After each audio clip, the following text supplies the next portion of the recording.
David Simmons, I know you from your role as Changing Lives and the many parts of Changing Lives. Can you just take us, for people who don't know, and we're here at football training, what is the football aspect of Changing Lives? Yeah, so Changing Lives is a football team based around refugee players. So we've got about 10 different nationalities here today, all getting together to play football. So off the top of your head, and I'm not testing you, name some of the countries that people have come from. Sudan, Eritrea, Libya, Ethiopia. There's loads more, but I just can't. That's it. That's all I've got. Not a problem. Not a problem. And this project we're doing is about an A to Z of different countries people are from.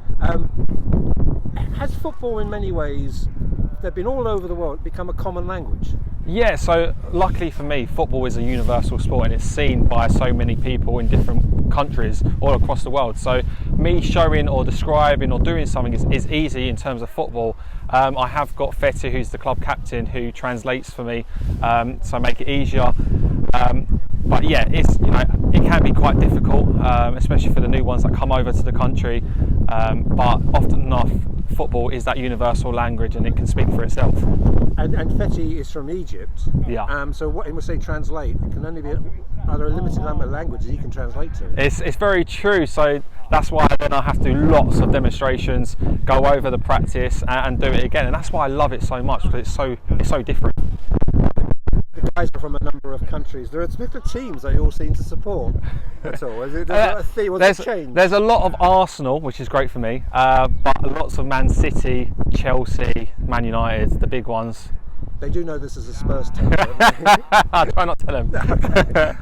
And have you learned a lot about the countries they're from, or do you just try not to talk about it? I do like to delve into where they come from, how they got over to the UK, because I find it so interesting. And then there's like countries like Libya and the war over there, Egypt especially, where Fethi's come from.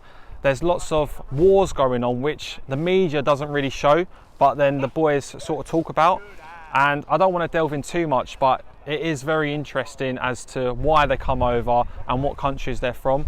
And yeah, it is very interesting. I wish I could spend a longer time with them talking about everything, but I can't. They've come from the countries. They're refugees. Yeah. Do any want to go back eventually, or is this part of a journey of settling here? I believe it's a journey of settling, because they're all trying to escape war-torn countries, areas, and they want a better life. So yeah. Oh, hello, sir. It's okay. And when I interviewed Fethi, he did indeed, at the end of it, I said, "Where's home?" And he said, "This is when I come back to Harlow from London. I'm happy here. It's my happy place." Is that what Changing Lives is for a lot of these guys around the world? It's a happy place, and I think the word is heartbeat. Yes, Changing Lives. We want to be known as a safe place, safe area, and we want to be the heartbeat of the community. We want the heartbeat to resemble a place of safety and a place where young people can come to. And for refugees, I think that heartbeat symbolises that.